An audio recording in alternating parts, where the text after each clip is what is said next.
So I actually had a different topic scheduled for today, but with all of the questions, fears, nervousness, anxiety that I've been seeing in the comment threads here leading up to Paige's Profitable and Productive Web Designer Bootcamp, I thought it would be more relevant or helpful for you guys to hear this while you're also able to access her free trainings in that private bootcamp page.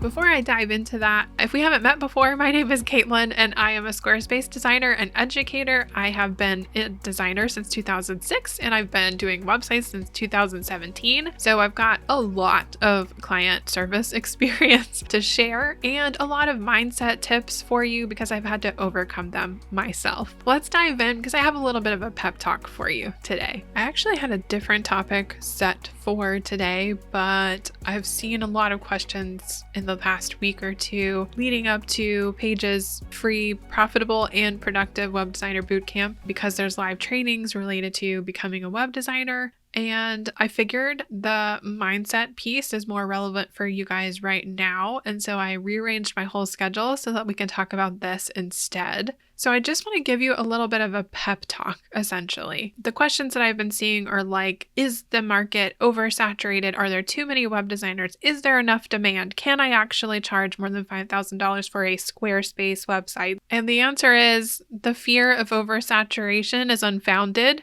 There are a lot of web designers out there, but there are even more businesses that need websites. If you're afraid there's not enough demand, then I've got two stats that will alleviate that for you. So the Commerce Institute says 4.7 million businesses are started every year. And the U.S. Chamber of Commerce says a record-breaking 5.5 million new business applications were filed in 2023 alone. So I would say that there's plenty of work to go around. If you're afraid that you can't do enough or that people don't want whatever you're good at, then that's a story that you're telling yourself. And that is a mindset related issue, not based in fact. So what I wanted to kind of share with you today is something that is based on some of the mindset things that have helped me overcome my own imposter syndrome and fears because like you, probably, I'm a very problem-solving oriented person. I am equal parts idealist,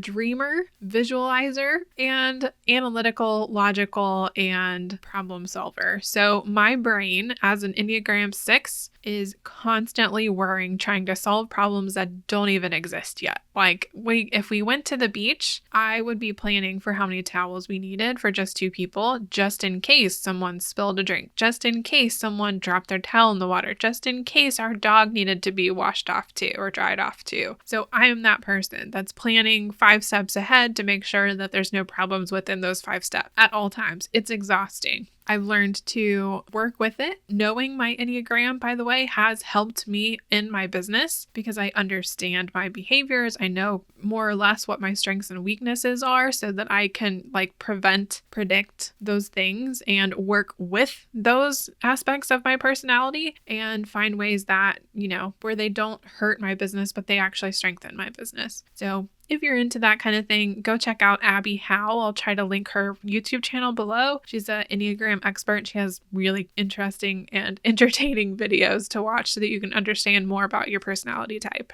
But the couple of things that really have stuck with me, first and foremost, when I got furloughed in 2020, it was kind of do or die. We were about to move out of the state. And so it kind of felt like wherever we moved to, I knew it was going to be rural. And so either I would have to commute quite a distance to have a job in a bigger city, or I'd get like a barista job or a gas station job or something local because there's really just not a whole lot where we are. So the options are a lot more limited. And so it was kind of like, I have to make this work or all of my dreams are dashed. And so as a problem solver, you can imagine that if my entire personality or my entire brain power is devoted to creating a stable environment for myself and eliminating problems, that was terrifying for me. So that year, prior to all of this happening, I had bought Business by Design from James Wedmore. Highly recommend. It's a great program. 2 things that he said as far as mindset, and this is probably in his podcast. So outside of his course, if you go listen to his Mind Your Business podcast from back then, he'll probably have a few episodes where he mentions this, probably constantly. The 2 things he said that stuck with me most are treat your business like an experiment. And that resonated with me because he talked about, like we had in the US, grade schoolers have science fair kind of projects where we have to like pick a thing. We have to hypothesize how it's going to work, how it's going to function. And then we scientifically map it all out. And then we display our findings at the end. And he said, if you treat your business like that, then you act based on the data and not your emotions, which was a huge shift for me because it was before all about my emotions, how I didn't feel like I knew enough. I didn't feel like I could do enough. I felt like I was too new, that nobody knew I existed, that my business might not work because I just didn't know what the hell I was doing. It was exhausting. But if I came at it from a perspective of, okay, what is the data telling me? Where are most of my traffic people coming from? The people who reach out, where are they telling me that they find me? If I did a survey, I could pick people's brain and figure out like where did they feel about price ranges, like base your decisions on actual facts. Talk to people, look at your analytics and make decisions based on that. Don't let your emotions override what's actual truth.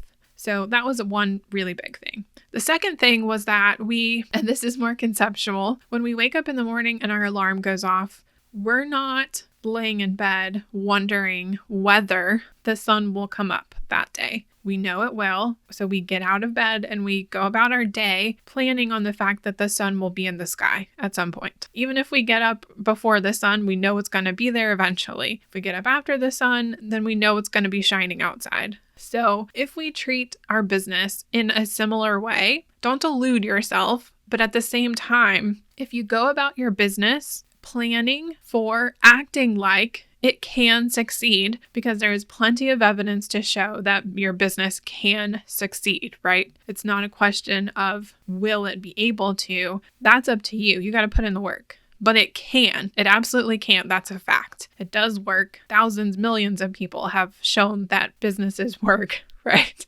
So if you go about your day acting as if that is going to happen, then you will put yourself in a better place to make better decisions, to be in a better mindset. And eventually, that's actually going to help you get there. So if you instead get up and you're afraid that it won't work, you'll act from a place of scarcity. You'll act from a place of fear. You won't take or make the decisions that you need to make in order to help your business succeed. And you will actually, that's the only way to guarantee that you will fail. Another thing that I came across in the past year or so was a clip from one of Marie Forleo's event speeches or something. It's actually on her Instagram profile, and I'll link the reel below because it's really, really short. But basically, she says, our brain's a supercomputer and it is programmed to do what we tell it to do, essentially. I know that scientists in the room are rolling their eyes way back into the back of their head, but let's boil it down for us idiots who didn't study all that stuff. She calls it neuroplasticity. So if you want to dive into that field, go right ahead. So basically, the stories that we tell ourselves are powerful. And this is kind of tying back to the thing James said about we get up and we expect the sun will rise. We go about our day assuming that it will,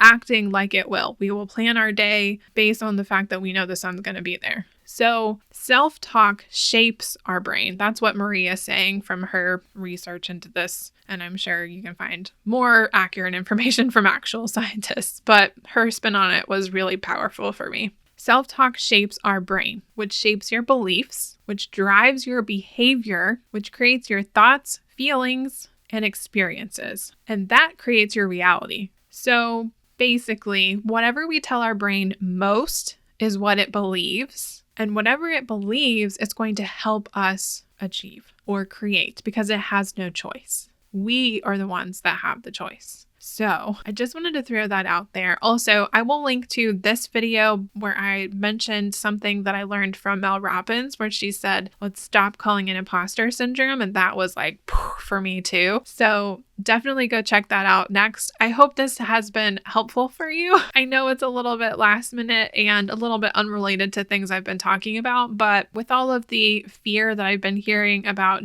jumping into this industry and feeling like you're unqualified, imposter syndromes type stuff, and fear about how much you can charge and how much you can make and can this business really succeed? Ultimately, it all rests on you. But the fact is, you have to make your decisions based on the facts. And is that fact something that you believe to be true, something you know to be true, or something that you think might be true? And if you want to hear more about that, you need to go check out Byron Katie. She wrote a book called Loving What Is. She has several interviews with Marie Forleo. One in particular was really, really good. So if you want to dive into mindset based on that track, go dive into that. If I can find the video, I'll link it below as well. But anyway, that's all I have for you today. I hope that was really helpful for you. And maybe next week we'll continue on the path of my normal schedule. We'll see. Fingers crossed. If this was really helpful for you and you had an aha moment, please let me know in the comments. I love to know that this content is actually helping people, because it does. As you saw in last week's video about my content creation process, this shit takes a long time to produce for you. And I am happy to do it, but I'm even happier to do it when I know it's actually helping. So let me know in the comments below, give this video a like, subscribe to my channel so you can get more of the good stuff. All right, that's all I've got for you. I will see you in the next video.